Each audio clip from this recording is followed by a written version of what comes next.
আল্লাহ ছাড়া কাউকে ভয় পাওয়ার কোনো যুক্তি আছে? লড়াইয়ের ওই ময়দানেতে যেতে তোমাকে হবে, প্রয়োজনে সব রক্তটুকু জমিনেই ঢেলে দেবে। আওয়াজ দিয়ে বলেন ঠিক কিনা? লড়াইয়ের ওই ময়দানেতে যেতে তোমাকে হবে, প্রয়োজনে সব রক্তটুকু জমিনেই ঢেলে দেবে। তবুও তোমায় লড়তেই হবে, মানবে না পরাজয়। তবুও তোমায় লড়তেই হবে, মানিবে না পরাজয়। বিপ্লব মানে জীবন দেয়া, বসে থাকা নয়। সে কোনো দিন আসবে না রে, করো যদি ভয়। আসবে বিজয় রক্ত আর জীবনের বিনিময়, আসবে বিজয় রক্ত আর জীবনের বিনিময়। বিপ্লব মানে জীবন দেয়া, বসে থাকা নয়। সে কোনো দিন আসবে না রে, করো যদি ভয়। ঠিক কিনা ভাইরা আমার? ভয় যদি করা লাগে কাকে? আল্লাহ কবুল করুক, বলেন আমিন। আল্লাহ পাক মুমিন বলেছেন, ইমানদার আমরা। রাসূল সাল্লাল্লাহু আলাইহি সাল্লাম আমাদেরকে জান্নাতের সুসংবাদ দিয়েছেন। আল্লাহ পাক আমাদেরকে জান্নাতের সুসংবাদ দিয়েছেন। এই যে বসছেন, যদি জিজ্ঞাসা করা হয় কেন বসছেন, মূল টার্গেট একটাই। হ্যাঁ, এখন বর্তমান সময় অনেকে দেখতে আসে, রঙ্গ তামাশা দেখতে আসে, কি বলে শুনতে আসে, কিন্তু টার্গেট যদি দিল থেকে ফিকির করেন যে এটাই, যে কিছু শুনবো, দিনই কথা, সওয়াব হবে, আল্লাহর জান্নাত পাবো, নিয়ত তো এটাই। সব কিছু মুসলমান করে নিয়ত একটাই, জান্নাত। আমরাও সর্বশেষ মাকসাদ কোথায় যেতে চাই? জান্নাতে যেতে চাই। আল্লাহ আমাদেরকে একত্রিত জান্নাতে একত্রিত করুক, বলেন আমিন। সবাই এখানে যারা আছেন সবাইকে আল্লাহ পাক জান্নাতে একত্রিত করুক, বলেন আমিন। এই জান্নাতে যাওয়ার জন্যই এত কিছু।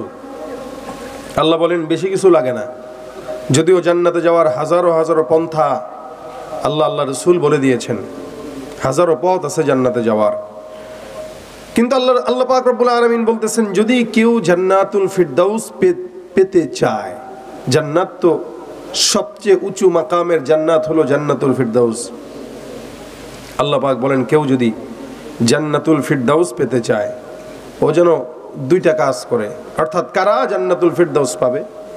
এক নাম্বার ঈমানদার, যে ঈমান এনেছে। দুই নাম্বার ওই ব্যক্তি যে ঈমান আনার পরে নেক আমল করেছে। সুবহানাল্লাহ।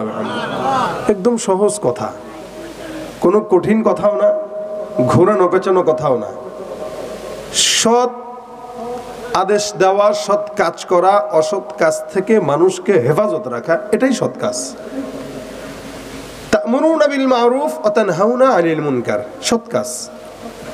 আল্লাহ বলেন ঈমানদার হয়েছো তো দুই নাম্বার হলো নেক কাজ করো। এই দুইটা কাজ, ঈমানদার তো আমরা সবাই, এটা তো আগায় আছেই, অর্ধেক রাস্তা আগানো। ঈমানদার যেহেতু আমরা, অর্ধেক রাস্তা কি আগানো। এখন বাকি কাজ হইল নেক কাজ করা। এই নেক কাজের ভিতরে অনেক কিছু শামিল। আল্লাহ পাক বলেন কেউ যদি দুইটা কাজ করে তো আমি আল্লাহ পাক ওকে জান্নাতুল ফিরদাউসে চিরস্থায়ী দাখিল করে দিব। সুবহান। এই যে সুবহানাল্লাহ বললেন, এটা কি নেক কাজ না গুনাহের কাজ? কেমন নেক কাজ? নবী করিম সাল্লাল্লাহু আলাইহি ওয়াসাল্লাম বলেন, এই নেক কাজটা যে করলো, সুবহানাল্লাহ বললো, আল্লাহ পাক তার জান্নাতে একটা গাছ লাগায় দিল। নেক কাজ। এখন আবার বলেছেন তো আল্লাহ রাসূল বলেন আরেকটা গাছ তার জন্য লেগে গেল। সুবহানাল্লাহ। আবার এখন যারা বলেছেন তো আল্লাহ রাসূল বলেন ওই বান্দাদের জান্নাতে আবারও আরেকটা গাছ লেগে গেল।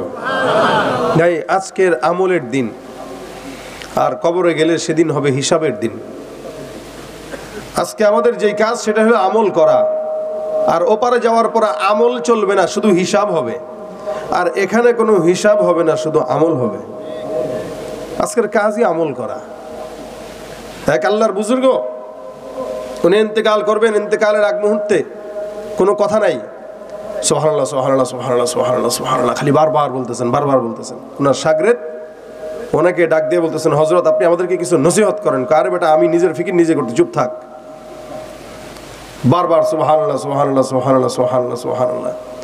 কিছুক্ষণ পর সন্তান এসে বলে, বাবা আমাদেরকে কিছু নসিহত করো, সম্পদ বা এমনি সামনে আমরা কিভাবে চলবো কিছু বলো। বাবা বললেন, বাবারে আমারে ডিস্টার্ব করিস না, আমার সময় চলে যাচ্ছে, আমারে তাড়াতাড়ি পড়তে দে। সুবহানাল্লাহ সুবহানাল্লাহ সুবহানাল্লাহ পড়তেছে। আরেক সন্তান এসে বলল, বাবা তুমি খালি এতটুকু তো বলো যে তুমি মৃত্যুর আগে কিছু না বলে খালি এটা কেন পড়তেছ? তার বাবা সংক্ষেপে বললেন, শোনো, এই যে এখন যেগুলা পড়তেছি এগুলাই আমার হাতের কামাই, মরে গেলে আর কোটিবার পড়েও কোনো ফায়দা নাই, সুতরাং সময় খুব কম, পড়তে দে। আজকে আমলের দিন, কালকে হিসাবের দিন। কি কালকে? হিসাবের দিন। আজকে কোনো হিসাব হবে না, আর কালকে কোনো আমল হবে না। এ কারণে নেক আমল যতটুকু করার দুনিয়ার থেকেই, এটা নেক আমলের জায়গা। এই কারণে আল্লাহ বলেন, আল্লাযী খালাকাল মাউতা ওয়াল হায়াতা লিয়াবলুয়াকুম আইয়ুকুম আহসানু আমালা। আলমে আউয়াল বরায়ে ইমতিহা, আলমে আউয়াল বরায়ে ইমতিহা,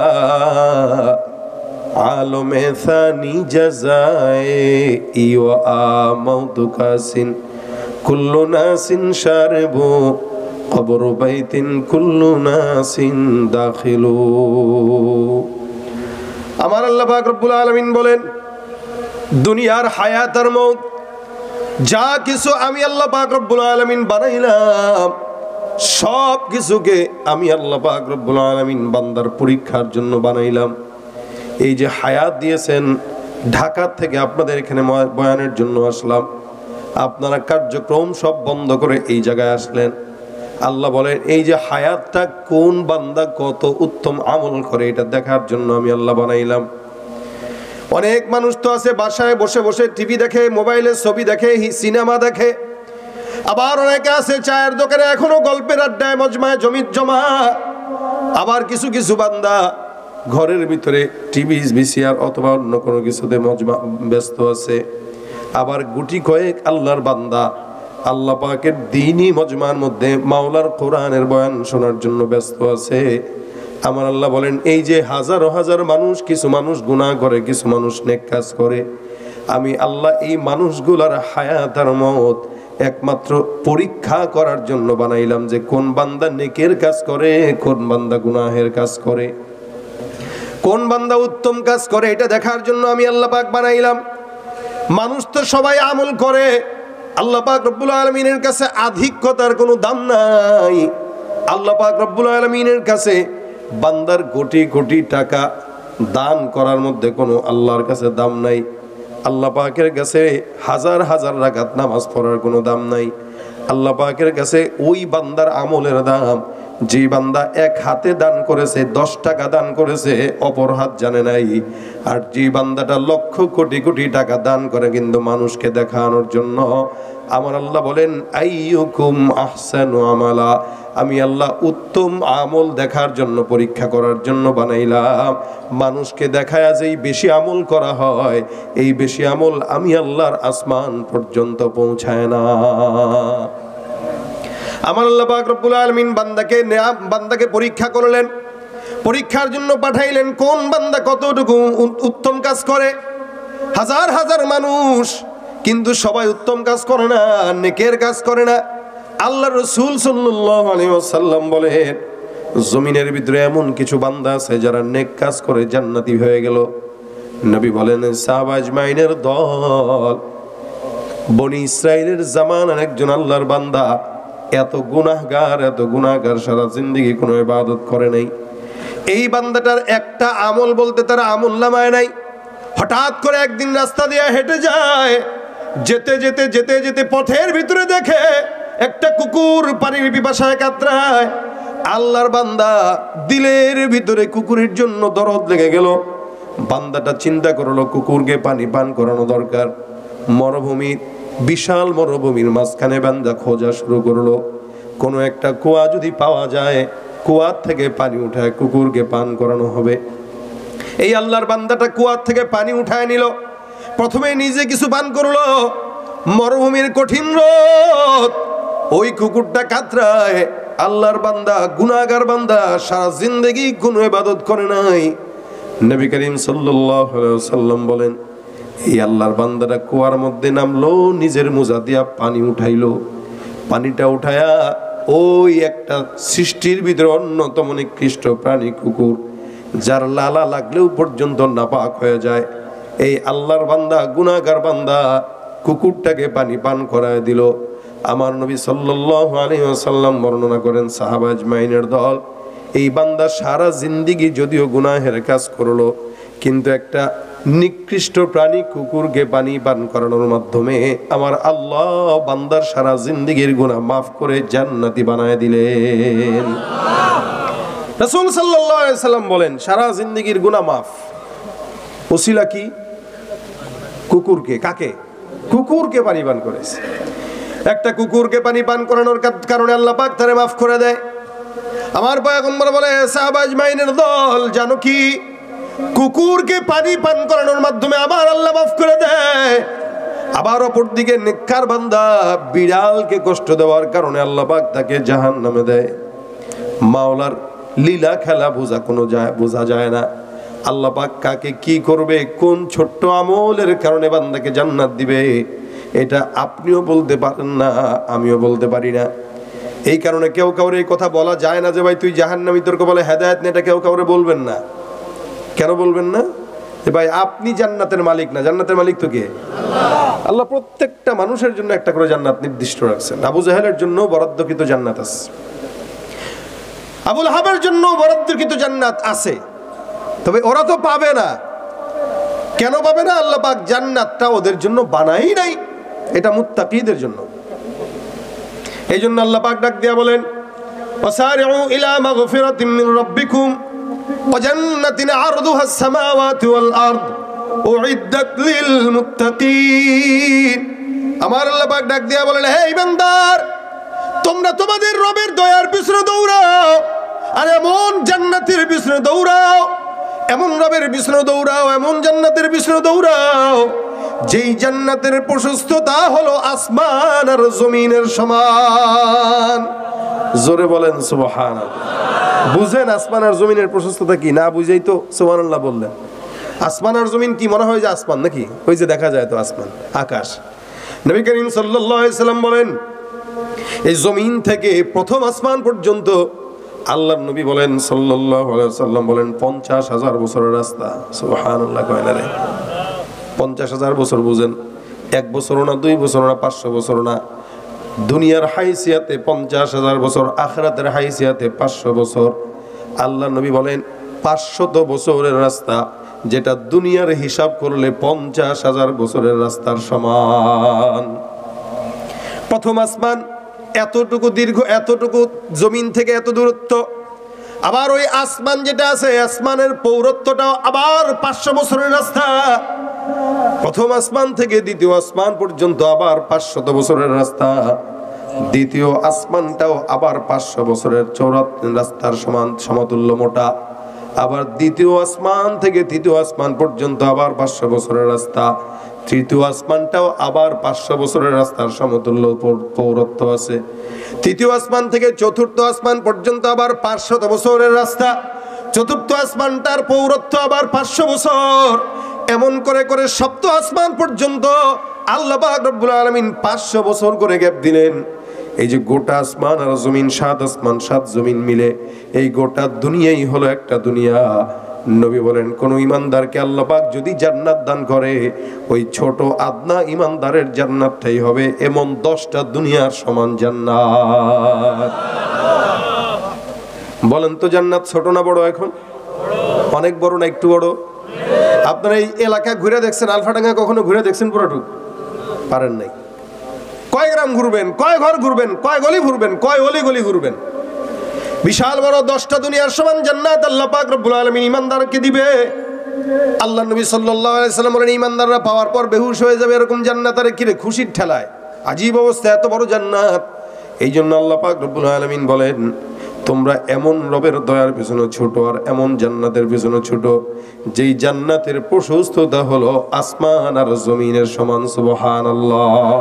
জান্নাত চির সুখেরই ঘর, জান্নাত চির সুখেরই ঘর। ওগো জানতে যদি তুমি, মায়া ঘেরা রঙিন পৃথিবী নয় তো সুখের খনি। জান্নাত পাওয়ার সহজ পথ সে তো শহীদি মরণ। জান্নাত পাওয়ার সহজ পথ সে তো শহীদি মরণ। শহীদ হলে খোদার রাহে, শহীদ হলে খোদার রাহে, তবে জান্নাত পাবে তুমি। মায়া ঘেরা রঙিন পৃথিবী নয় তো সুখের খনি। আল্লাহু আকবার। ওই জান্নাত চান তো ইনশাআল্লাহ? আল্লাহ সকলকে দান করুক, বলেন আমিন। আমার আল্লাহ পাক রব্বুল আলামিন বলে, হে ইমানদার, তোমাদেরকে আমি আল্লাহ পাক দুইটা কাজের কারণে জান্নাত দিব। এক নম্বর ইন্নাল্লাযীনা আমানু, দুই নম্বর ওয়া আমিলুস সলিহাত। ইমানদার যদি হয়ে যায় আর নেক কর্ম যদি করে, ওই যে একটা কুকুরকে পানি পান করানোর মাধ্যমে আল্লাহ পাক তাকে জান্নাত দান করে দিয়েছেন। বলতেছিলাম কেউ কাউর এই কথা বলতে নাই যে তুমি জাহান্নামী অথবা জান্নাতি। হযরত আবু হুরায়রা রাদিয়াল্লাহু তাআলা আনহু বলেন, নবী করিম সাল্লাল্লাহু আলাইহি ওয়াসাল্লাম ঘটনা শুনাইছে, পূর্ববর্তী জামানার ঘটনা। দুইজন ভাই ছিল, একজন আল্লাহওয়ালা আর একজন শয়তান। অর্থাৎ একজন ইমানদার, দুইজন বন্ধু ছিল, একজন ইমানদার আর একজন ইমানদার নয়। ইমানদার বান্দাটা বারবার তার বন্ধুকে বলে, ভাই ভালো পথে চলো, নামাজ পড়ো, রোজা রাখো, আল্লাহ পাকের হিসাব নিকাশ সব ঠিক মতো আদায় করো। যেই বন্ধুটা নামাজ কালাম পড়ে না, ইবাদত করে না, নেক কাজ করে না, ওই বন্ধুকে বারবার যখন বলে, বন্ধু বলে তুমি তোমার মতো চলো, আমাকে আমার মতো ছেড়ে দাও। এমন করে একদিন, দুই দিন, তিন দিন যায়। হঠাৎ করে নেককার বন্ধু যিনি, সে তাকে ডাক দেয়া বলে, ওদের দোস্ত, তোর কি কপালে হেদায়েত নাই? তুই কি নামাজ কালাম পড়বি না? যখন এই কথা বলছে, ওই বন্ধু খারাপ যেটা, সেটা ডাক দেয়া কয়, আমার চিন্তা তুই করা দরকার নাই, তোর নামাজ তুই নিজেই পড়। কিছু কিছু দুনিয়ার বন্ধু থাকবে, দেখবেন ভালো কাজের কথা বললে তাদের ভালো লাগে না, খারাপ কাজের কথা খারাপ লাগে না, ভালো কাজ ভালো লাগে না। সাহাবা আজমাইন ডাক দেয়া বলে, ইয়া রাসূলুল্লাহ, আমাদের ঈমান ঠিক আছে কিনা বুঝবো কিভাবে? নবী সাল্লাল্লাহু আলাইহি সাল্লাম বলেন, বুঝার জন্য মাপকাঠি দিয়া দেই। মসজিদে যাওয়ার পর যদি কারো ভালো লাগে, বুঝতে হবে তার ঈমান ঠিক আছে। আর মন্দিরে যাওয়ার পর যদি ভালো লাগে, বুঝতে হবে ঈমানের ঠিক নাই। কেউ যদি ঘুষের টাকা ধরলে ভালো লাগে, বুঝতে হবে ঈমান ঠিক নাই। আর কেউ যদি ঘুষের টাকা ধরলে খারাপ লাগে, বুঝতে হবে ঈমান ঠিক আছে। অর্থাৎ ভালো কাজ ভালো লাগবে, খারাপ কাজ খারাপ লাগবে। মসজিদে গেলে ভালো লাগবে, মাহফিলে আসলে ভালো লাগবে, জিকির করলে ভালো লাগবে। আর জেনা ব্যভিচার তার কাছে ভালো লাগে, ওই সমস্ত বান্দারা হইল খারাপ। আর যার কাছে ইবাদত ভালো লাগে, ওই বান্দারাই হলো আল্লাহর নেককার বান্দা। যার কাছে ভালো জিনিস ভালো লাগে, খারাপ জিনিস খারাপ লাগে, নবী বলেন বুঝতে হবে ঈমান ঠিক আছে। আর যার কাছে ভালোটা ভালো লাগে না, খারাপটা খারাপ লাগে না, বুঝতে হবে ওর ঈমান যায় যায় অবস্থা। ঠিক কিনা বলেন? এখন কারো যদি অবস্থা এরকম হয়, বুঝবেন তার সঙ্গ দোষ। কারণ আমাদের দেশের মানুষগুলা খারাপ হয় সঙ্গ দোষের কারণে। এজন্য কথা আছে না, সৎসঙ্গে স্বর্গবাস, অসৎ সঙ্গে সর্বনাশ। মানে সবকিছু নাশ করে ফেলায় অসৎ সঙ্গ। এ কারণে বন্ধু কাকে বানাবেন, আল্লাহ পাক এটাও বলেছেন, কুনু মা'আস সাদিকিন, তোমরা নেককারদেরকে বন্ধু বানায় নাও। এই আল্লাহর বান্দা তারা বারবার যখন দাওয়াত দেয়, গুনাহগার বান্দা কয় তোর নামাজ নিয়ে তুই থাক। আল্লাহ ওয়ালা বান্দারা কয়, কিরে বেটা তুই তো জাহান্নামী। কথা একটা বলে দিছে, কি তুই তো জাহান্নামে যাবি বেটা, কত বড় নিমক হারাম, কত বড় নাফরমান, তোর কপালে হেদায়েত নাই রে, তুই জাহান্নামে যাবি। কথা বলে দিস। রাসূল সাল্লাল্লাহু আলাইহি ওয়াসাল্লাম বলেন, আল্লাহ পাক রব্বুল আলামিন বিচার হিসাব নিকাশ কায়েম করে ফেলবেন। হিসাব নিকাশ যখন শুরু হয়ে গেল, আমার আল্লাহ ডাক দিয়া বলে, নেককার কি আনছো? বলে, আল্লাহ আমার কাছে ভালো ভালো আমল আছে, নেক কাজ আছে, মানুষের সঙ্গে সৎ ব্যবহার আছে। আমার আল্লাহ কয়, তুই তোর ওই যে বন্ধু আছে, ওই বন্ধুরা ডাক দে। তারেও ডাক দেওয়া হলো। মাওলায় ডাক দেয়া বলে, এই বান্দারে দুই একদিন যে বলছিলি সে জাহান্নামে যাবে, কার অনুমতি নিয়ে বলছিলি বল? কার অনুমতি নিয়ে তুই বান্দাকে বলছিস তুই জাহান্নামে যাবি? এই বান্দাকে জাহান্নাম দেই নাকি জান্নাত দেই এটা আমার ইখতিয়ার। আমি আল্লাহ পাক রব্বুল আলামিন যাকে জান্নাত দিব, যাকে মন চায় জাহান্নাম দিব। কোন বান্দা এ কথা বলতে পারে না যে তুই জাহান্নামী অথবা তুই জান্নাতি। তুই এই কথা বলা মানে আমি আল্লাহরে ছোট করা। আজকে এই বান্দাকে তুই জাহান্নামে পাঠাইলি, কিন্তু আমি আল্লাহর ইচ্ছা হইল এই কথার কারণে আমি আল্লাহ তোর মতো ইমানদারকে জাহান্নামে দিয়ে দিলাম, আর ওর মতো বেঈমানকে আমি আল্লাহর ক্ষমা আশাবাদী হওয়ার কারণে তাকে মাফ করে জান্নাত দিয়ে দিলাম। হযরত আবু হুরায়রা রাদিয়াল্লাহু তাআলা আনহু বলেন, এই এক আল্লাহর বান্দা শুধুমাত্র তার জবানের এমন একটা কথা, যেই কথা তাকে বলতেছে তুই জাহান্নামে যাবি, এতটুকুন কথার কারণে আল্লাহ তাকে জাহান্নামে দিস আর ওকে মাফ করে দিস। এজন্য কেউ কাউকে গুনার কারণে এটা বলতে নাই যে তোর কপালে হেদায়েত নেই, এগুলার কপালে হেদায়েত নেই, বলতে হয় না। কারণ হেদায়েতের মালিক আল্লাহ, স্বয়ং নবীও না। আল্লাহ বলেন ইন্নাকা লা তাহদি মান আহবাবতা ওয়ালাকিন্নাল্লাহা ইয়াহদি মান ইয়াশা। যাকে আপনি চান তাকে আপনি হেদায়েত দিতে পারবেন না, হেদায়েত তো আমার কাছে। আমি আল্লাহ চাইলে এমন একটা লোক যে আপনাকে আঘাত দিতে গিয়েছে মারার জন্য, সেই ওমরকে ধরে ইসলামের ভিতরে ঢুকায় তারা খলিফা বানায় দিলাম। আবার এমন এমন বান্দা যারা স্থায়ী স্পষ্ট জান্নাতি দেখা যাচ্ছে, কিন্তু আমি আল্লাহ তাকে জাহান্নামে দিয়ে দিলাম। এটা তো আমার কাছে। এই কারণে ভাইরা আমার আল্লাহ ডাক দিয়ে বলেন কাজ হবে দুইটা। এক নম্বর ইমানদার, দুই নম্বর নেক কাজ। ইমানের পাশাপাশি কেউ যদি নেক কাজ করে, রাসূল করিম সাল্লাল্লাহু আলাইহি ওয়াসাল্লাম বলেন আল্লাহ তাকে জান্নাত দিয়ে দিবেন। ওই জান্নাতটা কতদিন? বলে চিরস্থায়ী জান্নাত। জান্নাতটা এমন একটা জায়গা যেখানে আল্লাহ পাক রব্বুল আলামিন মুমিনদের জন্য সর্বকিছুর ব্যবস্থা রেখেছেন। আমার পয়গম্বর বলেন যেটা কোনো চোখ দেখে নাই, কোনো কান শুনে নাই, কোনো অন্তর কোনোদিন চিন্তাও করতে পারবে না। হে মুসলমান, রাসূল সাল্লাল্লাহু আলাইহি ওয়াসাল্লাম বলেন তবে শর্ত হইল যেই কাজটা করো না কেন নেক কাজগুলো হবে একমাত্র আল্লাহ পাক রব্বুল আলামিনের সন্তুষ্টি মোতাবেক। রাসূল বলেন আখলিস দীনাকা ইয়াকফিকাল আমালুল কলিল। অল্প আমল করো, সেটা নাজাতের উসিলা হবে যদি আমলটা ইখলাসের সাথে হয়। একটা মুসলমানের ইবাদত, সব কিছু ইবাদত, মনে করেন নামাজ পড়তে যাবেন শুধু ইবাদত, বিষয়টা এরকম নয়। 5 ওয়াক্ত নামাজের নামে এটা ইবাদত নয়, এটা তো ইসলামের মূল ভিত্তি, এটা লাগবেই। এটা ছাড়া কোনো কাজ নাই, এটা ছাড়া কোনো গতি নাই। নামাজ তো এটা ফরজ, প্রত্যেকটা ইমানদারের জন্য জরুরি বিষয় নয়, ফরজ বিষয়। এটা তো বান্দার না থাকলে হবে না। কিন্তু নামাজের পাশাপাশি আল্লাহ পাক রব্বুল আলামিন কিছু নেক কাজ করার জন্য আদেশ করেছেন। রাসূল সাল্লাল্লাহু আলাইহি ওয়াসাল্লাম বলেন একটা ইমানদার বান্দা যদি ঘুমের আগে দোয়া পড়ে, এটাও বান্দার জন্য নেক কাজ। কোন বান্দা যদি একটা বান্দার সঙ্গে হাসি মুখে কথা বলে, এটাও বান্দার জন্য নেক কাজ। একটা বান্দা যদি আরেকটা বান্দার সঙ্গে সালাম মুসাফা বিনিময় করে, এটাও হলো নেক কাজ। কেউ যদি কারো হাল পুরসিদা জিজ্ঞাসা করে, এটাও হলো একটা নেক কাজ। ভাইরা আমার, একটা মানুষ একটা মানুষেরকে পথ দেখায় দিল, এটাও একটা নেক কাজ। রাস্তার ভিতরে ইমানের 70টার বেশি শাখা আছে। রাসূল করিম সাল্লাল্লাহু আলাইহি ওয়াসাল্লাম বলেন সর্বশেষ এবং ছোট্ট শাখাটা হলো ইমাতাতুল আযা আনিত তরিক।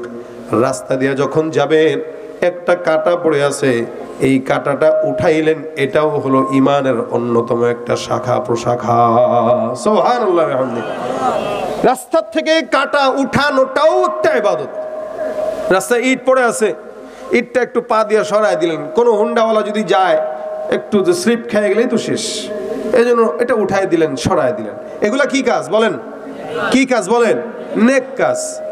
এই জন্যই ছোট ছোট নেক কাজ করতে যায় একটা ইমানদার যদি একটা আঘাতপ্রাপ্ত হয়, আর যদি জবান দেয়া বলে ইন্না লিল্লাহ, খেজুরের কাঁটাও যদি তার পায়ের ভিতরে ঢুকে, আর ওই মুমিন বান্দা যদি ব্যথা পায় বলে ইন্না লিল্লাহ, আল্লাহ পাকের হাবিব বলেন ওই খেজুরের কাঁটা ঢোকার কারণেও বান্দা ইন্না লিল্লাহ বলার কারণে আমার আল্লাহ তার আমলনামায় একটা নেকি সদকার দান করে দিবেন। সুবহানাল্লাহ। শুধু তাই নয়, বান্দার সকল প্রকার সগীরা গুনাহগুলো মাফ হয়ে যায়। ভাই নেকের কাজ অনেক আছে, অনেক আছে। একটা মানুষকে ভালো কথা বলাটা নেকের কাজ। আমরা তো নেক কাজ কি বুঝি না, মানুষের সঙ্গে ভালো ব্যবহার বুঝি না। আর বর্তমান সময় তো এমন একটা অবস্থায় 1.5-2 বছর ধইরা, আয় আল্লাহ, মানুষ যেন মানুষ নাই, হায়ওয়ান জানোয়ার চাইতেও খারাপ হয়ে গেছে, জানোয়ারের চেয়ে খারাপ হয়ে গেছে। কেউ কারো দেখতে পারে না, শুনতে পারে না, তাকাইতে পারে না, তাকাইলে কেমন যেন হিংসাত্মক অবস্থা, হিংস্র একটা অবস্থা। পিছন থেকে হর্ন দিছে, কেন সরে নাই, বাস লেগে গেছে মারামারি, তুচ্ছ বিষয় নিয়ে মারামারি, দ্বন্দ্ব, কাটাকাটি, হানাহানি চলতেছে না? চলতেছে না? চলতেছে। এই জন্য আল্লাহ পাক রব্বুল আলামিন বলেন বেশি বেশি বেশি বেশি নেক কাজ করো। বেশি বেশি নেক কাজ করলে আমি আল্লাহ জান্নাতুল ফিরদাউস দিব। জান্নাতুল ফিরদাউস এমন একটা জান্নাত, আল্লাহ নবী সাল্লাল্লাহু আলাইহি সাল্লাম বলেন, যদি তোমাদের জান্নাত পেতে হয় জান্নাতুল ফিরদাউস আল্লাহর কাছে চাও। কারণ জান্নাতুল ফিরদাউসটা এমন জান্নাত, যেই জান্নাতে বসে বসে একটা ইমানদার বান্দা মাওলার আরশ আর কুরসি দেখবে। আল্লাহর আরশ আর কুরসি দেখা যায় জান্নাতুল ফিরদাউস থেকে। ওটা হলো ওই জান্নাত, যেই জান্নাতে সব নবীরা থাকে, যেই জান্নাতে সাহাবীরা থাকবে, যেই জান্নাতে তাবেঈরা থাকবে, তাবেঈরা থাকবে, আইম্মা মুজতাহিদিনরা থাকবে। ওই জান্নাতে ঘুরতে যাবেন, হঠাৎ করে দেখবেন ওই যে হযরত ইব্রাহিম নবীকে দেখা যায়, কখনো ঘুরবেন দেখবে ইসমাইলকে দেখা যায়, কখনো ঘুরবেন দেখবেন হযরত ঈসাকে দেখা যায়, কখনো ঘুরবেন দেখবেন ওই যে আদি পিতা আদমকে দেখা যায়। সুবহানাল্লাহ, জোরে বলেন সুবহানাল্লাহ, বিহামদি সুবহানাল্লাহ। ওই জান্নাতে এগুলো থাকবে। কখনো কখনো জান্নাতে হাঁটবেন আর দেখবেন আবু বকর দেখা যায়, কখনো জান্নাতের ঘর থেকে বেরোবেন দেখবেন হযরত ওমর দেখা যায়, কখনো কখনো দেখবেন আলী দেখা যায়, কখনো কখনো দেখবেন আশরাফ আলী থানভী দেখা যায়, কখনো কখনো দেখবেন শামসুল হক ফরিদপুরি রহমতুল্লাহ আলাইহি দেখা যায়, কখনো কখনো দেখবেন হাফিজ হুজুর দেখা যায়। অর্থাৎ জান্নাতের ভিতরে আল্লাহ পাক রব্বুল আলামিন সমস্ত নবীরা, শহীদরা, সাহাবীরা আর সৎ লোকদেরকে আল্লাহ পাক জান্নাতুল ফিরদাউস দান করবেন। সুবহানাল্লাহ। ভাইরা আমার, জান্নাতুল ফিরদাউসটা এমন একটা জান্নাত, যেই জান্নাতে আল্লাহ পাক রব্বুল আলামিন আমাদেরকে বিশেষ 4টা পুরস্কার দান করবেন। যেই পুরস্কারটা আল্লাহ পাক সব মুমিনের জন্য রাখবে যারা জান্নাতে যাবে। আল্লাহ পাক রব্বুল আলামিন জান্নাতের ভিতরে একটা আলাদা জায়গা রাখবেন। ওই জায়গার ভিতরে আল্লাহ পাক সব বান্দাদেরকে বসাবেন। হে মুসলমান, এই মসজিদ নামক জান্নাতের ভিতরে আল্লাহ পাক রব্বুল আলামিন আজকের যত ইমানদার বান্দা আছে, অতীতে যারা ছিল, ভবিষ্যতে আসবে, সব ইমানদার বান্দাকে জান্নাতের ভিতরে আল্লাহ একত্রিত করবেন। আজকের এই যে মাহফিলটা আছে, আমি বসা, আপনারাও বসা, এখানে একজন সভাপতি আছে, একজন প্রধান অতিথি আছে, কিছু বিশেষ অতিথি আছে। আমার আল্লাহ পাক রব্বুল আলামিন জান্নাতুল ফিরদাউসের ভিতরে 3টা ক্যাটাগরি রাখবেন। 1 নম্বর বিশেষ অতিথি, 2 নম্বর প্রধান অতিথি, 3 নম্বর সভাপতি। দুনিয়ার জান্নাতের ভিতরে যেরকম সভাপতি, বিশেষ অতিথি, প্রধান অতিথি থাকে, ওই জান্নাতের ভিতরে আল্লাহ পাক রব্বুল আলামিন সভাপতি, প্রধান অতিথি আর বিশেষ অতিথি রাখবেন। এ মুসলমান খুব বুঝবেন, জান্নাতুল ফিরদাউসে আল্লাহ পাক রব্বুল আলামিন আমাদেরকে একসঙ্গে রাখবেন। আমার আল্লাহ পাক জান্নাতুল ফিরদাউসে, জান্নাতের ভিতরে যে মাহফিলটা করবেন, এই মাহফিলে বিশেষ অতিথির আসন যারা গ্রহণ করবে, আমার নবী সাল্লাল্লাহু আলাইহি সাল্লাম বলেন, ওই জান্নাতের মাহফিলে বিশেষ অতিথি যারা থাকবে, ওই জান্নাতের মাহফিলে যত নবীরা আদম থেকে মুহাম্মদুর রাসূলুল্লাহ রাগ পর্যন্ত যত নবী আসবে, সব নবীদেরকে আমার আল্লাহ ওই জান্নাতের ময়দানের বিশেষ অতিথি বানায় রাখবেন। সুবহানাল্লাহ। আস্তে কইলেন মিয়া, আমার আওয়াজও কম, মাইকের আওয়াজও কম, আপনাদের আওয়াজও কম। 1 নম্বর, জান্নাতের ভিতরে আল্লাহ পাক রব্বুল আলামিন সব জান্নাতের বিশেষ মেহমানদেরকে রাখবেন, যারা কারা হবে বলে, নবীরা হবে। 2 নম্বর, আল্লাহ পাক রব্বুল আলামিন জান্নাতুল ফিরদাউসে যেই প্রধান অতিথি রাখবে, ওই প্রধান অতিথির চেয়ার অলঙ্কৃত করবেন যিনি, আপনার আমার পয়গম্বর মুহাম্মদুর রাসূলুল্লাহ সাল্লাল্লাহু আলাইহি ওয়াসাল্লাম। আল্লাহ পাক জান্নাতুল ফিরদাউসের প্রধান মেহমান হিসেবে যাকে রাখবেন, তিনি আর কেউ নয়, মুহাম্মদুর রাসূলুল্লাহ। আল্লাহ পাক রব্বুল আলামিন জান্নাতুল ফিরদাউসে মুহাম্মদুর রাসূলুল্লাহ সাল্লাল্লাহু আলাইহি ওয়াসাল্লামকে প্রধান অতিথি বানায় রাখবেন। এরপর আমার আল্লাহ পাক রব্বুল আলামিন জান্নাতের মজমায় যিনি থাকবেন সভাপতি, ওই জান্নাতের মাহফিলের সভাপতির আসর অলঙ্কৃত করবেন আপনার আমার রব আল্লাহ রব্বুল আলামিন। সুবহানাল্লাহ। তুমি মিটাও সকল চাওয়া, দুদিন আগে পরে তোমার কাছেই সকল পাওয়া, সবই তোমার তরে, তোমার পথে চললে সবাই, তোমার পথে চললে সবাই, আসবে যে সুদিন, তোমার দয়ায় পূর্ণ আমার সারা নিশিদিন। দয়া করবেন কে? আল্লাহ। সভাপতি থাকবেন আল্লাহ, প্রধান অতিথি থাকবেন পয়গম্বর মুহাম্মদুর রাসূলুল্লাহ, বিশেষ অতিথি থাকবেন সব পয়গম্বর। বলেন তো, যেই মজমার প্রধান অতিথি, সভাপতি আর বিশেষ অতিথি নবী আর আল্লাহ, ওই মজমার দামি নাকি কম দামি? অনেক দামি। সুবহানাল্লাহ। আর ওই জান্নাতের মেহমান শ্রোতা থাকবো ইনশাআল্লাহ আমরা। বলেন না ইনশাআল্লাহ? চাওয়া নাই? চাওয়া নাই যাওয়ার? আল্লাহ কবুল করুক, বলেন আমিন। আজকের এই মজমায় যারা একত্রিত হয়েছে, আল্লাহ পাক আমাদেরকেও যেন ওই ময়দানের মাহফিলে রাখে। ভাইরা আমার, আজকে তো এখানে মাইকের ব্যবস্থা আছে, ওখানে কোনো মাইকের ব্যবস্থা দরকার নেই। আল্লাহ পাক আলোচকদের আলোচনা এমনি ফেরেশতার মাধ্যমে কান টু কান কোটি কোটি মানুষের কানের ভিতরে পৌঁছায় দিবে, অটোমেটিক পৌঁছায় যাবে। জান্নাতের মাহফিল আল্লাহ পাক রব্বুল আলামিন ইসরাফিল পয়গম্বর ইসরাফিল আলাইহিস সালাতু ওয়াস সালামকে বলবেন, হে আজকের ময়দানে আমার বান্দাদেরকে কিছু আমার শানে হামদে বারি তাআলা পাঠ করে শোনায় দাও। ইসরাফিল আলাইহিস সালাতু ওয়াস সালাম বান্দাদেরকে হামদে বারি তাআলা শোনাবেন। আমার আল্লাহ পাক রব্বুল আলামিন বলবেন, হে ইমানদার বান্দা, যেহেতু হামদে বারি তাআলা শেষ হয়ে গেল, এখন তোমাদের জন্য সর্বপ্রথম একটা পুরস্কার থাকবে।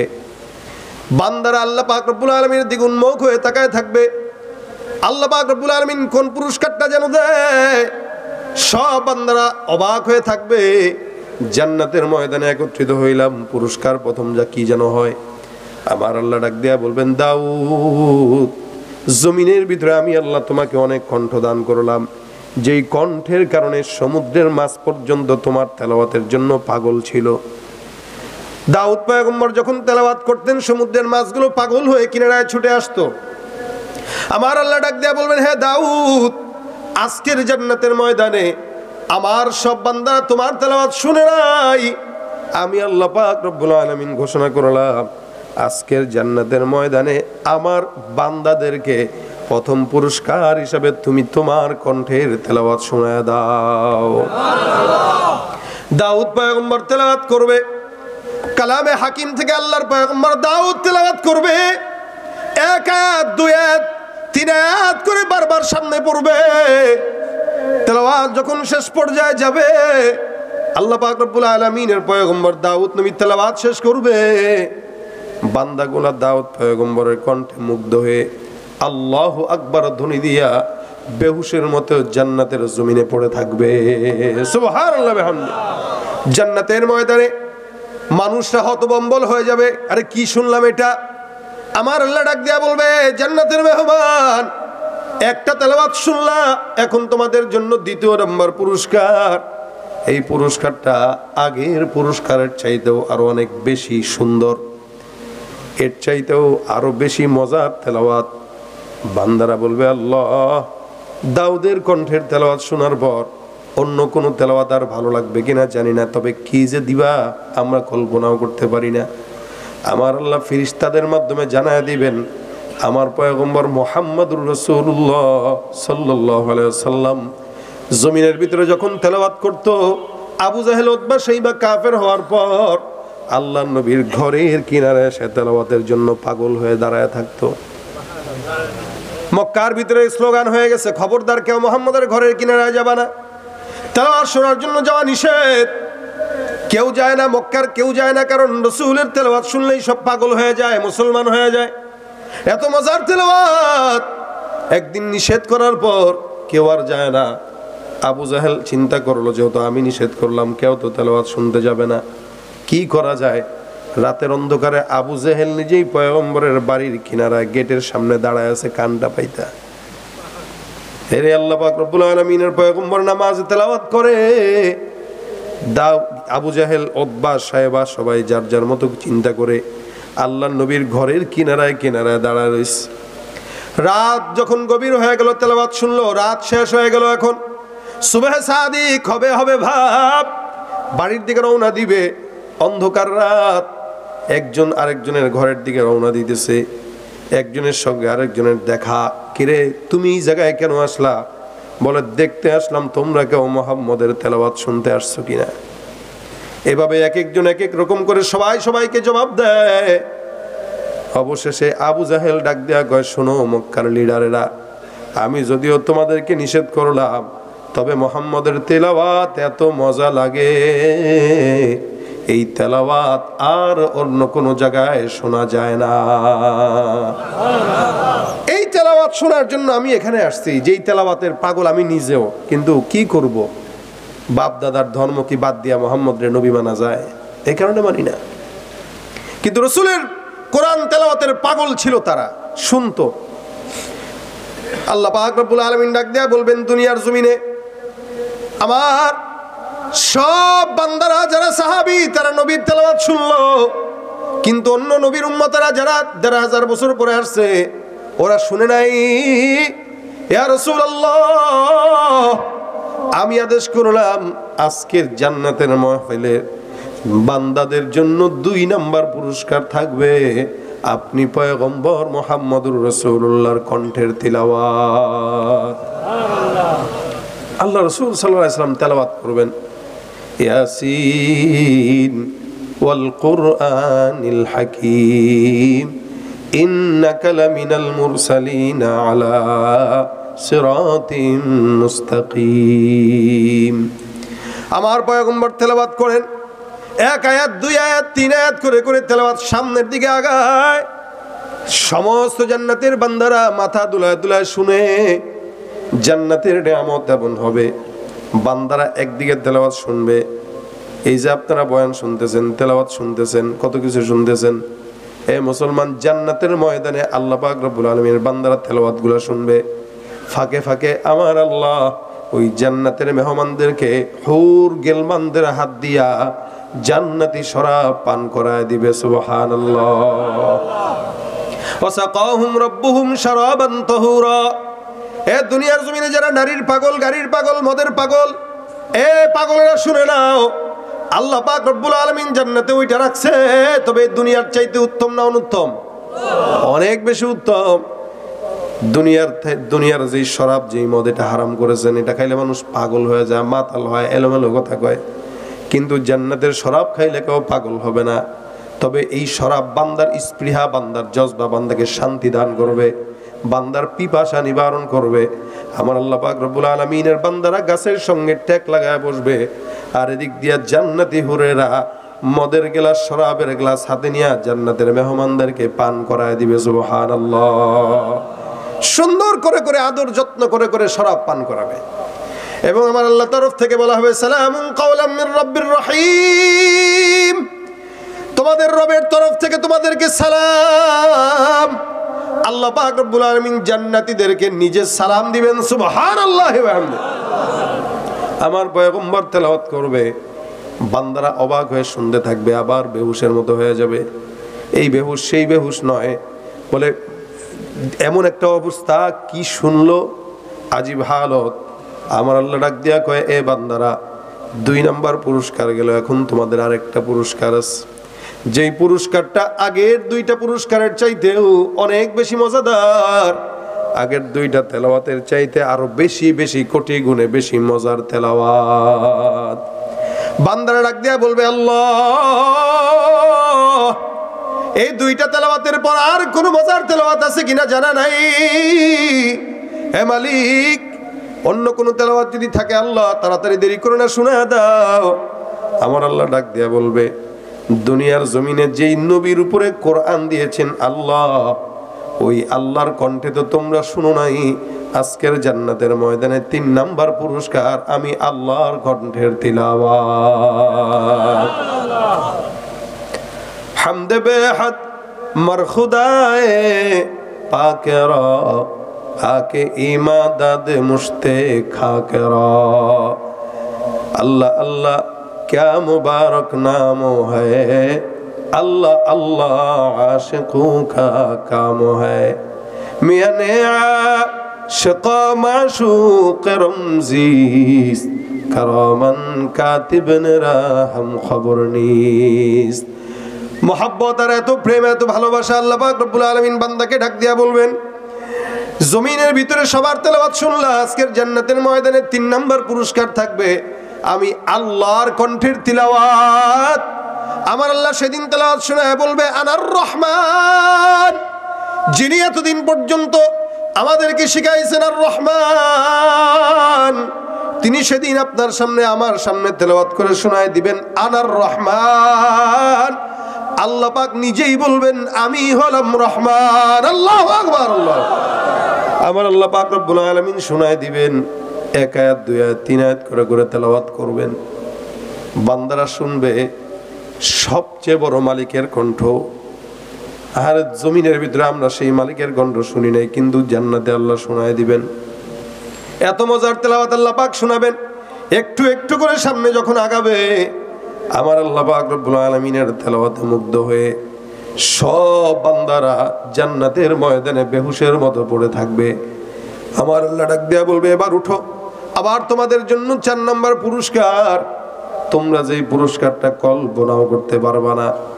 বান্দারা অবাক হয়ে আল্লাহর দিকে, আল্লাহর অপেক্ষায় থাকবে কি পুরস্কার জানি দেয়।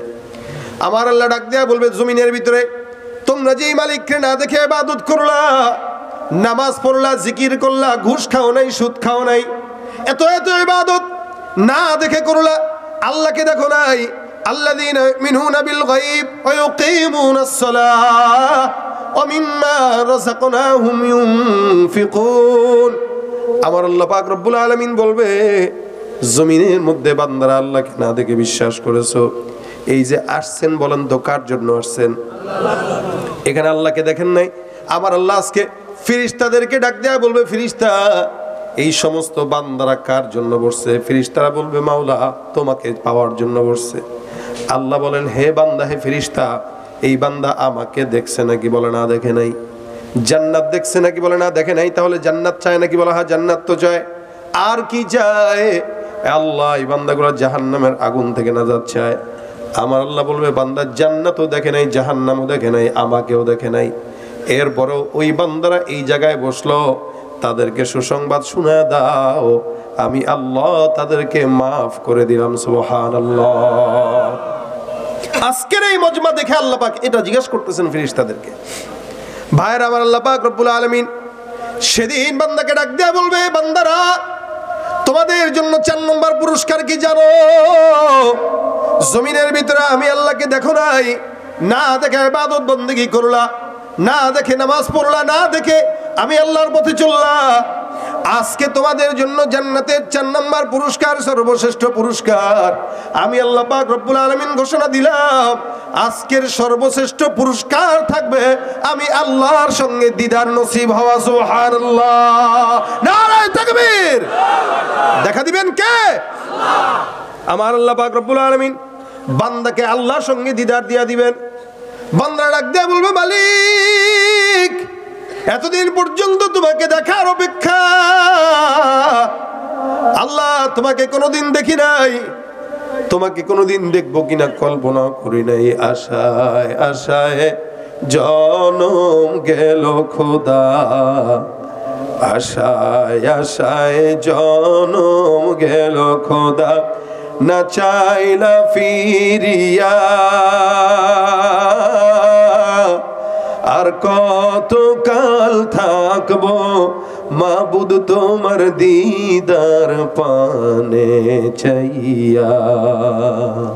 আর কত কাল থাকবো মাবুদ তোমার দিদার পানে চাইয়া। তুমি মুসার শোনে কইলা কথা, মুসার শোনে কইলা কথা, তোর পাহাড়ে নিয়া।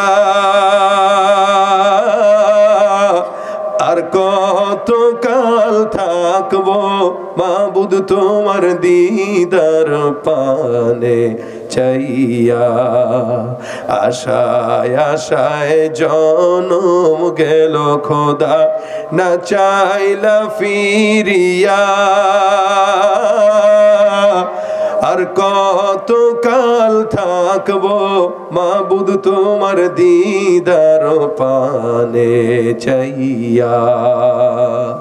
আমার আল্লাহ পাক রব্বুল আলামিন বান্দাকে পরীক্ষা নিতেছেন, তিনটা পুরস্কার দিয়া দিলেন। 4 নম্বর পুরস্কার আল্লাহ ডাক দিয়া বলবে, বান্দারা 4 নম্বর পুরস্কার আমি আল্লাহর দিদার। এতদিন পর্যন্ত আমি আল্লাহকে না দেখে ইবাদত করেছো, না দেখে জান্নাত পাইলা।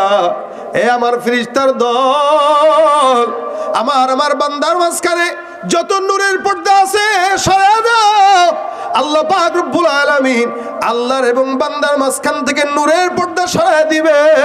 আমার আল্লাহর সঙ্গে সঙ্গে তার বান্দার সাথে দিদার নসিব করায় দিবে। হে মুসলমান নবীর উম্মত, আল্লাহর বান্দারা আল্লাহর দিদার পাবে যখন, মাওলার দিকে তাকায় থাকবে এক ধ্যানে। এই যে তাকায় থাকবে 70,000 বছর পার হয়ে যাবে, বান্দার 2 চোখের পাতা কোনোদিন এক হবে না। মাওলা তোমায় ভালো বেশে কলিজা পুড়ে গন্ধ আসে। মাওলা তোমায় ভালোবেসে কলিজা পুড়ে গন্ধ আসে। আমি তোমার নূরে যাব মিশে, তোমার নূরে যাব মিশে। দূরে ঠেলে দিও না, পুরে পুরে ছাই হইল এই যে পাগলের সিনা। মোহাব্বত কার সঙ্গে রাখবো? দেখা দিবেন আল্লাহ জান্নাতের মেহমানে। নবী বলেন, জান্নাতের মেহমানদেরকে আমার আল্লাহ দিদার দিয়ে দিবেন। ওইটা হবে জান্নাতুল ফেরদাউস, মুমিনদের জন্য শ্রেষ্ঠ পুরস্কার। আর এই শ্রেষ্ঠ পুরস্কারটা পাওয়ার জন্য শর্ত 2টা। 1 নাম্বার ইন্নাল্লাযীনা আমানু, 2 নাম্বার ওয়ামিলুস সলিহাত। ঈমান আনা আর নেক কর্ম করা। নেক কর্ম অনেক। যেই নেক কর্ম বান্দা যদি সহি নিয়তে করে সেটা অল্প হোক, রাসূল বলেন ইয়াকফিকাল আমালুল কলিল, নাজাতের উসিলা। ভাই দেখেন, একটা স্বামী তার স্ত্রীকে খাওয়ায়, কি করে? খাওয়ায়, লালন পালন করে, দেখাশোনা করে। এটা আমাদের দেশের মানুষ দায়িত্ববোধ থেকে করে। কি থেকে? যে বিয়ে করছি তার মানে বউরে খাওয়াইতে হবে। এটা হলো আমাদের দেশের সামাজিকতা। কিন্তু এই পুরুষটা যদি এই নিয়তে খাওয়ায় যে আমি আমার বিবিকে যা খাওয়াবো, যা পরাবো, এগুলো সওয়াবের নিয়তে করতেছি, তো তার 24টা ঘন্টা আমল লেখা হইতে থাকবে। একটা বিবি তার সন্তানকে দুধ পান করায়, দায়িত্ব। কিন্তু ইসলাম এই দায়িত্ব তার উপরে জোর জবরদস্তি করে দেয় নাই। তবে হ্যাঁ, সে মহব্বতের সাথে বাচ্চাকে দুধ পান করাবে। আর যদি মনে করে যে আমি এই দুধ পান করাচ্ছি, আমার সন্তান আল্লাহর রাস্তায় শাহাদাত বরণ করে লড়াই করবে, এই লড়াই করে জিহাদের ময়দানে যাবে, এই নিয়তে ওই প্রত্যেকটা দুধ পান করার মুহূর্তগুলো তার জন্য সওয়াবের আমলনামায় খাতা লেখা শুরু হয়ে যাবে। ভাইরা আমার, একটা বিবি তার স্বামীর সংসারকে দেখাশোনা করে। এটা আমাদের দেশে হ্যাঁ আমার বিয়ে করছে তাই দেখাশোনা করি না। সে যদি এই নিয়তে করে যে আমি আমার স্বামীর হক আদায় করতেছি, তার সম্পদের রক্ষণাবেক্ষণ করতেছি, তার সন্তানের রক্ষণাবেক্ষণ করতেছি, এই চিন্তা করে কেউ যদি করে, প্রত্যেকটা মুহূর্ত সওয়াব আর সওয়াব হয়ে যাবে। এগুলো নেক কাজ। আজকে সমাজে তো সংসারগুলো অশান্তির হয়ে গেছে। কেন? স্বামীও বিবিকে লালন পালন করাকে নেক মনে করে না, বিবিকে দাসী মনে করে। আর বিবিরাও স্বামী মনে করে না, মনে করে একটা বেড়া। যার কারণে স্বামীর উপরে বিবির আস্থা সম্মানবোধ নাই। আর এই কারণেই এই বর্তমান সময়ে পরকীয়া নামক ব্যাধি দিন যত যাচ্ছে বাড়তেছে। স্বামী মহব্বতের সঙ্গে একটা শাড়ি কিনে দিলে এটা পছন্দ হয় না, যার কারণে নিজের মার্কেটে যাওয়া লাগে। মার্কেটে যায় তো বাস ভাই একটা ধরছে, ভাইয়া করে ডাক দেয়, এই ভাইয়া ডাক দিয়া ভুলায় দেয়। আর বেচারাও কয় ঠিক আছে 5,000 টাকা শাড়ি তোমার জন্য মাত্র ভাবি 2,000 টাকা। এ শুরু হয়ে গেল দোকান থেকে পীড়িত শুরু, খাটে যায় শেষ। কি বলেন ঠিক না? আজকে সমাজের যে অধঃপতন চলছে, এই অধঃপতনটা যদি দূর করতে হয়, স্বামী স্ত্রীর সম্পর্ক সবচেয়ে পবিত্র সম্পর্ক। এই সম্পর্কটা যখন তারা নেক মনে করে করবে, তখন প্রত্যেকটা সময় তাদের সওয়াব লেখা হইতে থাকবে। এর চেয়ে উত্তম সম্পর্ক নাই। দুনিয়ার জমিনের সবচেয়ে ভালো বন্ধু এরা, যার কারণে আল্লাহ এই সম্পর্কটাকে পোশাক হিসেবে বলেছেন, হুন্না লিবাসুল লাকুম ওয়া আনতুম লিবাসুল লাহুম। তারা তোমাদের পোশাক, তোমরা তাদের পোশাক। মা বাবার পোশাক বলে নাই, সন্তানরে মা বাবার পোশাক বলে নাই, বিবিকে স্বামীর পোশাক বলেছে, স্বামীকে বিবির পোশাক বলেছে। পোশাক মানে আমার শরীরের যত দাগ আছে ভিতরের, আমার এই পোশাক ঢেকে রাখছে। যতক্ষণ এই পোশাক আছে গায়ে, আলহামদুলিল্লাহ আমার শরীরের দাগ কেউ দেখতে পারবে না। আপনি কেমনে দেখবেন আমার শরীরের দাগ কোথায় কি আছে? আমার পোশাক তো ঢেকে রাখছে। আপনি যদি বলেন না আপনার এখানে তিল আছে, ঘোড়ার ডিম আছে, আপনি জানেন কেমনে? আমার যত শরীরে পোড়া দাগ থাক, কাটা থাক, কেউ জানে না, আমার পোশাক জানে যে ঢেকে রেখেছে। একটা স্বামীর জন্য তার বিবি তার পোশাক তাকে ঢেকে রাখে। কিন্তু বর্তমান সময়ে আমাদের কিছু কিছু ছেলে পেলে আছে, বিয়ে শাদী করে পরের দিন বন্ধুরে দোস্ত দেখছস নি তোর ভাবি রে, কি বিয়ে করছি দেখ বেটা, দেখছস গরিব, তুই আমারটার মতো করতে পারছস। গাধা, আহাম্মক, নির্লজ্জ, বেহায়া, তোর বউরে তুই ঘরের মানুষের পণ্য বানায় রাখছস বাজারের, যার কারণে জনজনে দেখায় বেড়াস। পণ্য বানায় রাখছস, বউরে সাজায় গুজায় মার্কেটে পাঠায় দেয়, আর বউ যায় আনন্দে চিত্তে।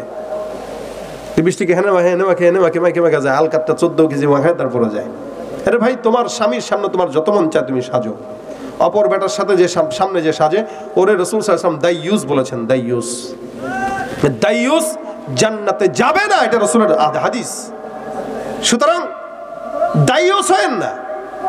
ওই পুরুষ দাইয়ুস যে পুরুষ তার বিবিকে পর্দা রাখতে পারে না, আর ওই নারী দাইয়ুস যে নারী পর্দায় থাকতে পছন্দ করে না।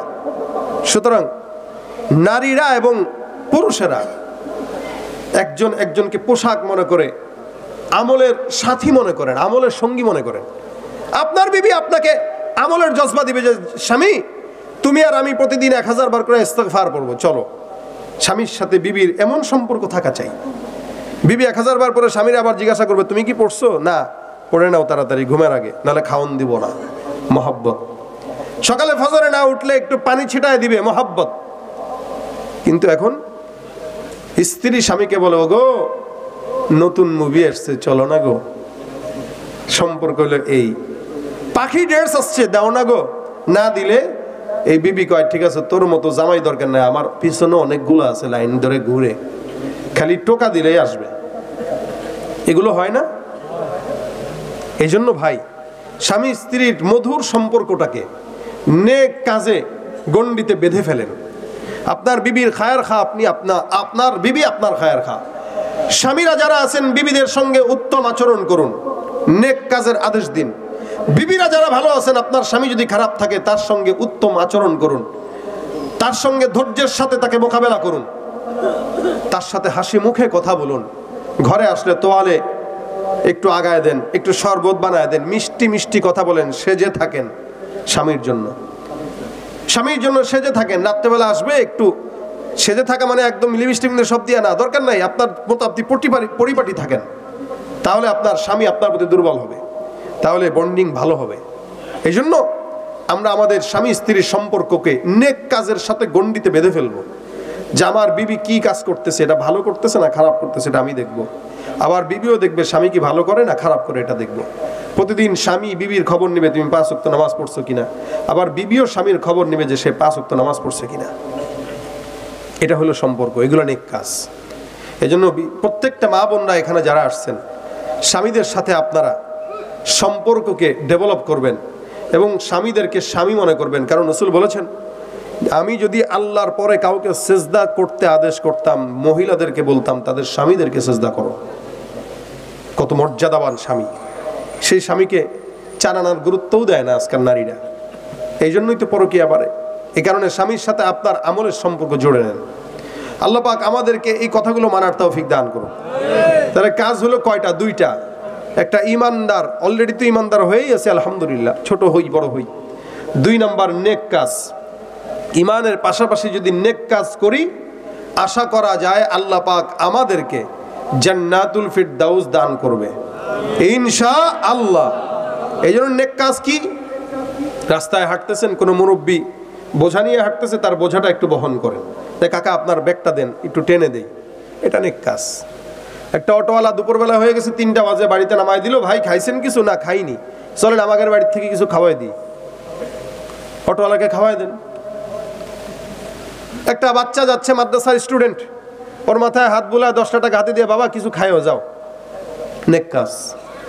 একটা মানুষ পথ জিজ্ঞাসা করছে, ভাই অমুক রাস্তা কোনটা? ভাই এই এই এই এই এভাবে করে চলে যান, রাস্তা দেখায় দেন, নেক কাজ। কোনো মানুষ আপনার কাছে পরামর্শ চাইলো, নেক পরামর্শ দেন, সৎ পরামর্শ দেন, নেক কাজ। নেক কাজের অভাব নাই। ছোট কাজ করেন, অল্প হোক, সেটা নেক কাজ ইখলাসের সাথে হোক, তো আল্লাহ পাক ইখলাসের সাথে হইলে নাজাতের উসিলা করে দেবেন ইনশাআল্লাহ। এই জন্য আজকে থেকে, এবং হাসি মুখে কথা বলা, মানুষের সাথে দেখা হইলে একটা হাসি দিয়া কথা বলবেন। রাসূল বলেন, কেউ যদি হাসি মুখেও কথা বলে, সেই কথাটা তার জন্য সদকার সওয়াব হয়ে যায়। কেউ যদি কারোর সাথে একটা উত্তম কথা বলে, ওইটাও তার জন্য সদকার সওয়াব হয়ে যায়। এই কারণে আমরা আমাদের প্রত্যেকটা জিন্দগির অংশকে নেক পথে পরিচালনা করার চেষ্টা করব ইনশাআল্লাহ। আজকে একটা নেক কাজ করবেন, বাসায় যখন যাবেন তখন শুয়ে শুয়ে, যেহেতু জুমার রাতে রাসূল করিম সাল্লাল্লাহু আলাইহি ওয়াসাল্লামের শানে দুরূদ পড়ার কথা আসছে, এই জন্য শুয়ে শুয়ে মিনিমাম 100 বার দুরূদ পড়ে ঘুমাবেন। এটা নেক কাজ হবে। এটা বললে কি হবে? রাসূল সাল্লাল্লাহু আলাইহি ওয়াসাল্লাম বলেন, কেউ যদি দুরূদ পড়ে শুক্রবারে আমার কাছে তার নাম, ঠিকানা, বাবার নাম, এলাকার নাম সব সহ আমার কাছে তার আমলনামা পৌঁছায় যায়। আপনাকে রাসূল চিনবে যে অমুকে পাঠাইছে আমার কাছে। এলাকার আব্দুর রহমানের ছেলে আব্দুল্লাহ আলফা ডাঙ্গা থেকে, ওই বাজরা দক্ষিণ পাড়া এলাকা থেকে আমার কাছে 100 বার দুরূদ পাঠাইছে। তো 100 বার দুরূদ পাঠাইলে রাসূল 100 বার পাবে। এভাবে যত পাঠাবেন তত রাসূলের কাছে আপনার নাম যাবে, আর যত বেশি আপনার নাম যাবে তত নবী আপনাকে চিনবে, আর যত বেশি আগে রাসূল আপনাকে চিনবে তত আগে আপনাকে সুপারিশ করবে। এই কারণে আজকে নেক কাজ হিসেবে আমরা বাসায় যাওয়ার পরে ঘুমের আগে কমস কম 100 বার দুরূদ শরীফের আমল পড়ে ঘুমাবো ইনশাআল্লাহ। বলেন ইনশাআল্লাহ। এটা নেক কাজ হবে। এটা মাহফিল থেকে সবক নিয়ে বাসা পর্যন্ত গেলাম মনে করেন, তো এটা যদি কেউ পড়ে ইনশাআল্লাহ আজকের মজমায় এই নেক কাজটা বাসা পর্যন্ত নেওয়ার আপনারাও চেষ্টা করবেন, আমাদের মা বোন যারা আছে এরাও চেষ্টা করবে। যদি তাই করে, আমাদের আজকের এই কমিটির যুবক ভাই যারা আছে, প্রত্যেকটা যুবক ভাইয়ের আমল নামায় আপনাদের সওয়াবগুলো পৌঁছায় যাবে। কারণ যারা আপনাদেরকে আয়োজন করার সুযোগ করে দিয়েছে, আসার সুযোগ করে দিয়েছে, মাইকের ব্যবস্থা করছে, প্যান্ডেলের ব্যবস্থা করছে, আলোচকদের ব্যবস্থা করছে, ঢাকার থেকে আমি কষ্ট করে আসলাম, আবার চলে গেলাম, বহুত কষ্টে এই মাহফিলের ডেটটা দিছি আমি। এত কিছুর পরে যদি 10 জন মানুষ আমলটা করেন, কামিয়াব এটাই, এই জায়গায়, আর কিচ্ছু না। এই রাত 12টা পর্যন্ত বসে থাকলেন, ফায়দা কি? এটাই। এই জন্য আল্লাহ পাক যেন অন্তত আজকে রাত্রে অন্তত 100 বার কমাস কম, কেউ যদি আরো বেশি বানান তো আলহামদুলিল্লাহ, কমাস কম 100 বার এই দুরূদ শরীফের আমলটা কইরে তারপরে ঘুমাবো ইনশাআল্লাহ। আল্লাহ আমাদের সকলকে তৌফিক দান করুক, বলেন আমিন।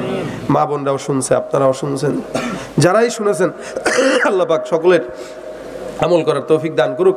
এবং আমি সহ যারা অসুস্থ আছে, অনেকে অসুস্থ, অনেকে দোয়া চেয়েছেন, আল্লাহ পাক যেন তাদেরকে সুস্থতার হায়াত দান করে। বিশেষ করে আজকের মজমায় প্রবাস থেকে অনেক ভাইরা মাহফিলের সহযোগিতা করেছেন, আমার যুবক ভাইরা মাহফিলটা আয়োজন করেছেন।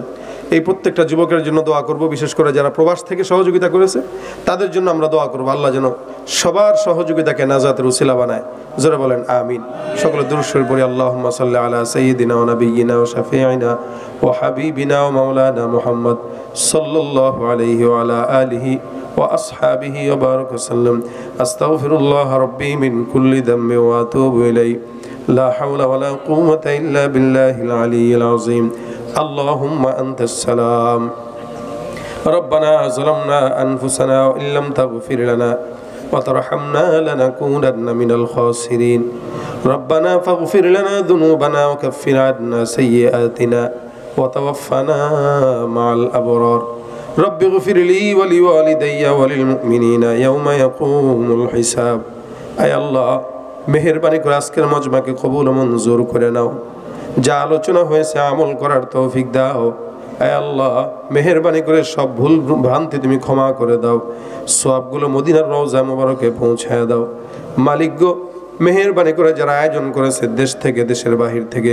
প্রত্যেকটা যুবককে তুমি দিনদার নেককার হিসেবে কবুল ও মঞ্জুর করে নাও আয় আল্লাহ মুরব্বিরা হাত তুলেছে আল্লাহ বাচ্চারাও হাত তুলেছে আল্লাহ আলেম ওলামারাও হাত তুলেছে আল্লাহ মা বোনরাও হাত তুলেছে আল্লাহ যার হাতখানা তোমার পছন্দ হয় তার হাতখানার উসিলায় আমাদের সকলের হাতখানা তুমি কবুল ও মঞ্জুর করে নেও আল্লাহ আয় আল্লাহ অসুস্থদেরকে শেফায়ে আজলা দায়মা নসিব ফরমাও রব্বুল আলামিন মেহেরবানি করে আল্লাহ যারা অভাবগ্রস্ত অভাব দূর করে দাও ঋণগ্রস্ত যারা আছে ঋণগুলো পরিশোধ করার তৌফিক দান করে দাও বিপদগ্রস্ত যারা আছে বিপদ থেকে হেফাজত করো মামলা মুকদ্দমা যারা জর্জরিত আল্লাহ তাদের জন্য মামলা মুকদ্দমা দূর করে দাও আয় আল্লাহ এই এলাকার উপরে খাস রহমত নাজিল করে দাও প্রত্যেকটা ভাইদেরকে আল্লাহ মিলেমিশে একত্রে বসবাস করার তৌফিক দান করে দাও আয় আল্লাহ আমাদের বাচ্চাদেরকে আমাদের চোখের নয়নের মণি বানায় দিও আল্লাহ সন্তানদেরকে আমাদের নাজাতের উসিলা বানায় দিও আল্লাহ আমাদের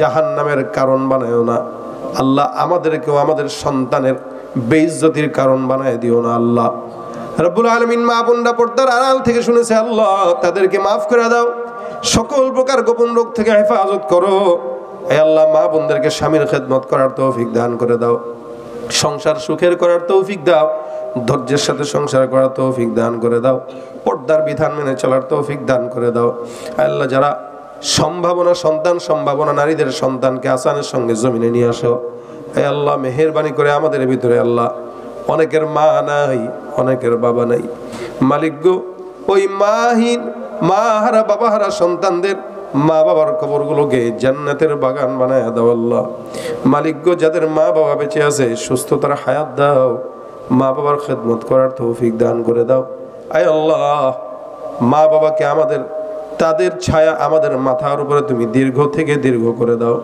রব্বুল আলামিন মেহেরবানি করে একবার হলেও তোমার হাবিবের রওজা জিয়ারত করার তৌফিক দাও হে আল্লাহ তোমার ঘর বাইতুল্লাহ তওয়াফ করার তৌফিক দাও যারা একবার গিয়েছে বারবার যাওয়ার তৌফিক দান করে দাও আল্লাহ মেহেরবানি করে এই এলাকার উপরে খাস রহমত নাজিল করো বাংলাদেশের উপরে খাস রহমত নাজিল করো যারা বসছে তার কার মনের কোন নেক আশাগুলো আছে আল্লাহ জানি না প্রত্যেকের মনের নেক মাকাসাদে হাসানাকে পূরণ করে দাও আল্লাহ اللهم ارزقنا شهادة في سبيلك واجعل موتنا في بلد رسولك اللهم صل على محمد النبي الأمي وعلى آله وسلم تسليما رب ارحمهما كما ربياني صغيرا رب ارحمهما كما ربياني صغيرا سبحان ربك رب العزة عما يصفون وسلام على المرسلين والحمد لله رب العالمين السلام عليكم ورحمة الله অনেকেই গজলের বই নিতে চান যারা আমাকে নক দিয়েছেন তারা